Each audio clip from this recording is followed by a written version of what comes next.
Okay guys, iyo uje kuri Google ukandikamo Tesla Pi, ukandikamo Tesla phone, bahita baguhereza amagambo hano hasi nk'uko uri kuyabona kuri screen yawe. Bagahita bakubwira ngo there is no official Tesla phone currently available. Hanyuma bagahita bakubwira ngo muri parenthèse bagahita bashyiramo ngo Tesla Pi phone is a concept and a product of Vira. In an official Tesla product.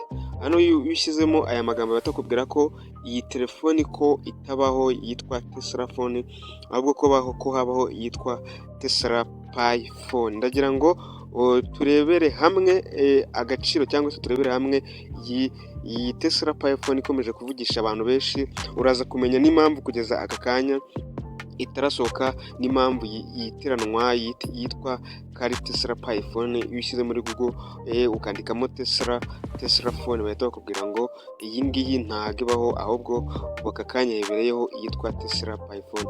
Ahangaha nuza hano ku mafoto, nyarukira hano ujya ku mafoto uraza kuza kubona ibintu bigiye bitandukanye. Uraza kuza kubona amafoto agiye atandukanye. Iya ngaya nagaragaza Tesla Pi phone, nk'uko nakubwiye ngo ndaza kukubwira igihe izasohokera ndetse n'agaciro kayo. Nibyo kuko uraza ku musozi w'ivideo uraza kumenya agaciro kayo. Aya ni amafoto agiye atandukanye ya Tesla Pi phone. Amafoto yayo yatangiye kujya hanze, yatangiye kugaragara. Urabona ko ahangaha agaciro kayo urabona ko iri kugenda igaragara. Rero iyi Tesla Pi phone bavuga yuko izagira agaciro igihe umushinga wa Pi Network uzaba wagize agaciro gahambaye, cyangwa se igihe Open Mainnet izaba yabaye. Urabona yuko hano bari kuvuga yuko izaba ari new phone cyangwa se ari telefone nshyashya izagaragara mu 2026. Uyu nguyu ni boss wayo, iyi nguyu ni boss wa Elon Musk. Ni uruganda rwa Elon Musk rwitwa Tesla, aho ruzasura telefone yitwa Tesla Pi phone. Nk'uko uri kubibona ahangaha iyo telefone ya Tesla Pi izabagura igihumbi n'amadolari 99. Nk'uko uri kubibonamo ahangaha bagahita bavuga ko ari igikoresho cy'impinduramatwara, ari igikoresho kizaba gikaze. Reka nze tujye gusoma amakuru ahangaha kugira ngo tumenye neza iby'iyi. Urabona ko hano bari kuvuga yuko iyi ni post yagiyeho ejo bundi mu kwa karindwi, ivuga yuko Elon Musk unveil S1, nk'uko uri kubona Tesla Pi phone revolutionary device promises to change everything. Ari kuvuga ko iyi telefoni izaba ifite agaciro k'99 by'idolari, aho azaba ari igikoresho kidasanzwe kizaba kije guhindura ibintu byinshi bigiye bitandukanye. Bagakomeza bavuga ngo American stay tuned by radical futures. Bakabwira abanyamerika bavuga ngo nimugume mwitego cyangwa mube mwihanganye, hari ibintu byiza bigiye kuza, harimo SpaceX integration. Ibindi turaza kuza kubiganiraho mu kanya umenye SpaceX integration. Izaba kandi irimo AI capabilities, ndetse binakerekwa ko izaba ije gukemura ibintu byinshi bigiye bitandukanye hano ku isi. Urabona ko iyi ngiyi ni Tesla Pi phone turi kuvugaho aka kamwanya. Nk'uko ubonye ko ifite amakuru menshi agiye atandukanye. Iyi ngiyi ni Tesla Pi phone nk'uko kubibona ahangaha, ni iyi shusho izaba imeze uku nguku. Dore uyu nguyu ni boss wayo.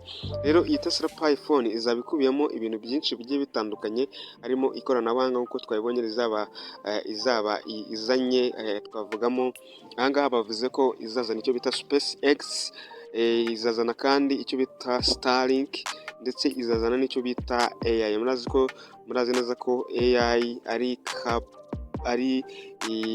ubwenge buhangana muri iyi minsi buri gukoreshwa cyane mu buzima bwa buri munsi, kuko wasanga n'iyi video njya kwitegura nakoresheje AI, ariko ntabwo wapfa kubimenya. Gusa ntabwo ari AI nakoresheje, ahubwo ni inkuru nateguye kandi iba yanditse. Nk'uko uri kubibona ahangaha ku ishusho ryawe, urabona ko hano dufite Pi phone, hano ni igereranya, hano tukagira iPhone. Urabona yuko iyo izaba irenze cyane, rero bavuga yuko iyi Pi phone hari abavuga yuko ari aka kanyuguti ka P kazaba kiyongeyeho, ahubwo azaba ari iPhone izaba ije mu isura nshyashya. Rero nk'uko nabikwemereye ngiye kugusobanurira agaciro cyangwa se ibintu iyi Tesla Pi phone izaba ije cyangwa se uburyo izajya ikoramo n'ikoranabuhanga izaba ikoranye. Tesla Pi phone bavuga yuko ishobora kuzajya ku isoko rya Tesla y'uruganda ruyobowe na Elon Musk, ikaba ifite ubushobozi bugezweho twavuga bwa internet, hano twavugamo nka Starlink, aho ushobora kwishyura telefone ugiye kugura mu buryo bwa cryptocurrency. Ahangaha twatanga urugero nka coin, kandi iyo telefoni izaba ikoranye amashanyarazi akomoka ku zuba, icyo bita solar charging, kandi kugeza ubu ngubu ntabwo irashyirwa ku isoko ku mugaragaro. Kugeza ubu ngubu nta makuru ahari agaragara ko izajya ku isoko. Rero Starlink, ushobora kwibaza ngo Starlink ni iki? Starlink ni umushinga wa SpaceX.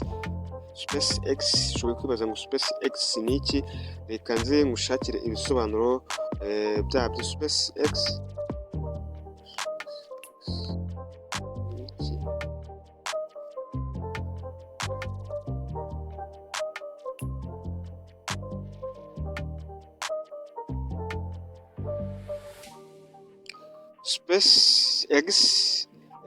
mu magambo arambuye ni Space Exploration Technology Corp.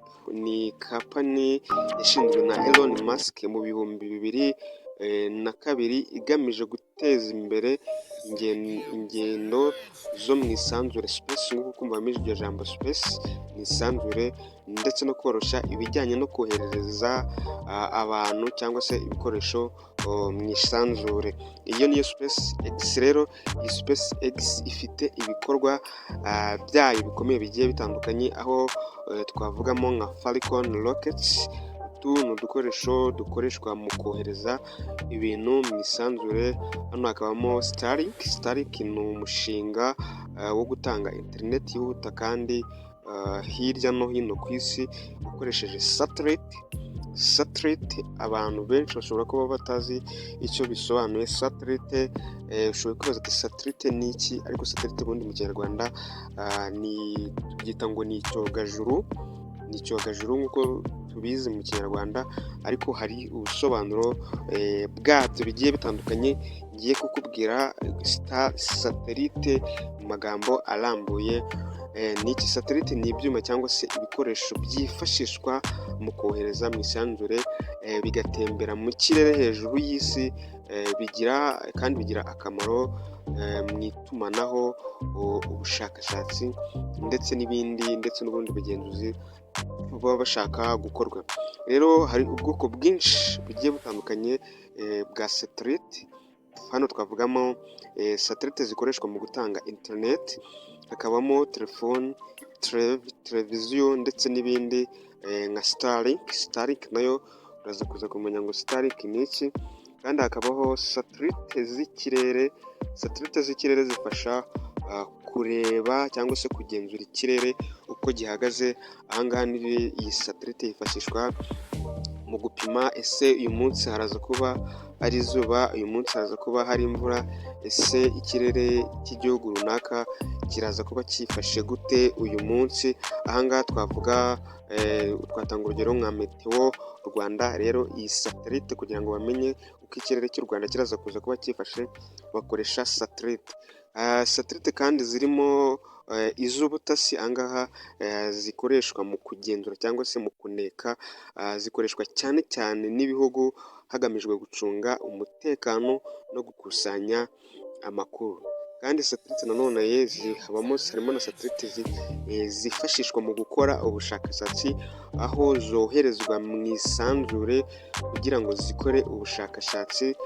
Ahangaha twavuga urugero, hari satellite zagiye kuri Mars ndetse no ku kwezi. Rero muri izi satellite zigatembera mu bihugu cyangwa se zigatembera mu isi hose hifashishijwe ikoranabuhanga. Ahangaha dutangiye dusobanura SpaceX iyi ariyo ihita ibyara satelite nayo wamenye icyo ari cyo, SpaceX nayo wamenye icyo ari cyo. Rero nk'uko iyi telefoni ya Elon Musk y'uruganda rwa Elon Musk rwitwa Tesla ruzasohora telefoni yitwa Tesla Pi-phone mu mwaka utaha, nk'uko twabibonye izaba ifite solar charging. Ubu ni uburyo bwo kongera ibikoresho cyangwa se kongera umuriro muri telefoni hifashishijwe imirasire y'izuba, aho batiri y'iyo telefoni izaba ikonegitanye cyangwa aho batiri y'ibikoresho nka telefoni cyangwa se imodoka ishyirwamo umuriro hifashishijwe izuba, aho kuba insinga z'amashanyarazi. Kandi iyi telefoni izaba irimo ikoranabuhanga ryitwa Neuralink. Neuralink ni kampani yatangijwe na Elon Musk igamije guhuza ubwonko bw'umuntu n'ikoranabuhanga, icyo bita brain machine interface. Intego ni ugufasha abantu bafite ubumuga bw'ingingo cyangwa se imitekerereze ndetse no kuzamura ubushobozi bw'ubwonko mu gihe kizaza. Bivuze yuko iyi telefoni izaba ifite ikoranabuhanga rihambaye, aho izakonegitanwa n'ubwonko ku buryo yo izajya igufasha gutekereza bitagusabye kuba warara amajoro cyangwa se wafata igihe kinini ukabitekereza. Ni ukuyihereza purani cyangwa se kubera izaba ikonegitanye n'ubwonko bwawe, izaba byoroshye kuba yakugenzura cyangwa se yagufasha mu bintu bigiye bitandukanye.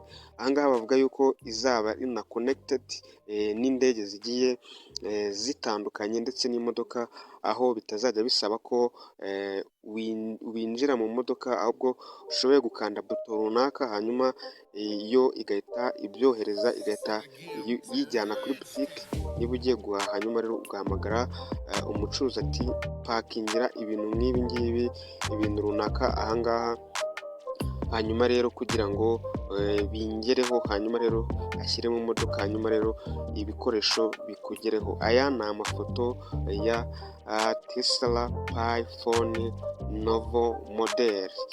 Tubane mu zindi videwo. Ciao ciao ciao.